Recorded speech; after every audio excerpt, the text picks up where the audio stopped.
There's the dimension of the realm of the spirit that has beginning. There's the dimension of the realm of the spirit that has no beginning and has no end. And that's the realm of God. But the realm of angels has beginning. Because the Bible says, in the beginning, God created the heaven, eternity, and time. The realm of God is uncreated. Okay? Is that true? The realm of God is uncreated. But there's a dimension of the realm of the spirit that is created. So it's not only just time that was created. There's a dimension of the realm of the spirit that has beginning. There's the dimension of the realm of the spirit that has no beginning and has no end. And that's the realm of God. But the realm of angels has beginning. Because the Bible says, in the beginning, God created the heaven, eternity, and time. So the spirit world was also created, but not the word of God. The word of God is uncreated, but the word of the spirit is created. That's why God dwells in immortality, where no man can approach, because he is the uncreated creator. Are you following me now? It is from his uncreatedness that he created all. All that you see and all that you do not see are product of the creative adventure of God, the creative project of God.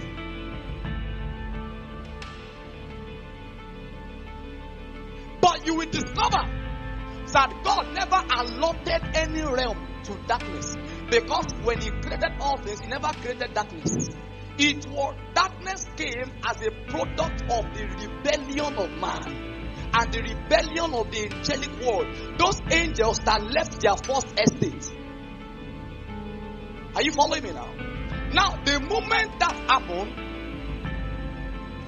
there was now an apportionment for demonic realities to operate from.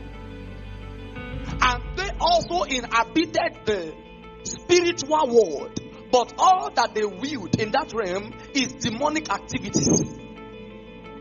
But the point is that they are also in the spirit. You know why? Because even time knows that nothing will prevail here without intervention in the spirit. Nothing, either good or bad. It must have its predicate in the spirit. The only thing that happens here is that anytime a spirit whispers, there's a man that partners. Because spirit knows that they don't have legal right here. Okay? So spirits don't try that nonsense to come and operate here. So what will a spirit do? A spirit will only look for a medium, an agent, or an agency. It could be anything. It could be animals. All that a spirit needs is a home, is an habitation. As long as that thing that can accommodate a spirit, even if it's a tree, a spirit will accommodate it. You can see that the ways of a spirit are different from ours. Because you cannot decide now to go and live in a tree.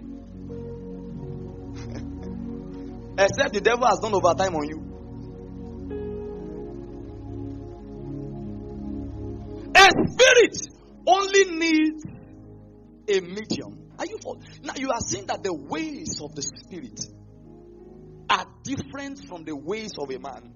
And that's why if you are going to operate in the supernatural realm, you must understand the ways of the spirit.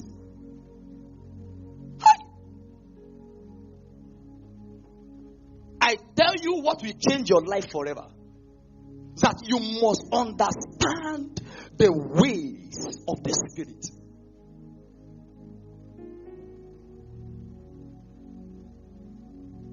For the way of the Lord is the way of wisdom. I choose the way of the Lord. Now, the point is that you don't choose your own way, right? Because it is not given to a man that liveth to order his steps. It is not given. The moment you begin to order your steps, you are in for error. Because the way God fabricated man is that man will become a dependent ratio. That's why growth in the spirit is measured by your dependency on God. Growth in the spirit is measured by your dependency on God. Growth in time is measured by your independence. Are you following now? Growth in time is measured by what? Your independence. Because when you were much younger, my brother, do you remember that at a point in time they were tying your diaper? They changed your diaper every time. But as you grew older, you understood how not to wee on your body again. You were now putting on boxers or pants gradually. Alright? When you were in school, they paid primary, tertiary. You had the opportunity that somebody sponsored you, or you sponsored anyhow. Are you following me now? You were through. You went for NYSC. You collected alawi, right? For the space of 12 months. And the point is that you thought that this is how life was going to continue. Until you are now on your own. You now understood that, I must be independent. Right? You know what brought that orientation? Your growth. So when you grow in time, it's actually sponsoring independence. But not so with the Lord. You know, you were dependent before, but as you were growing, you became independent. Not so with the Lord. With the Lord is that the more you grow, the more you become dependent on God. That's as against the ways of a man. The ways of a man means that if you grow, you become independent. But the ways of God means that the more you grow, the more you become dependent on God. In fact, one of the signs that we know that you are growing is that you are depending on God. If you are not dependent on God, you are not growing. You are having stunted growth.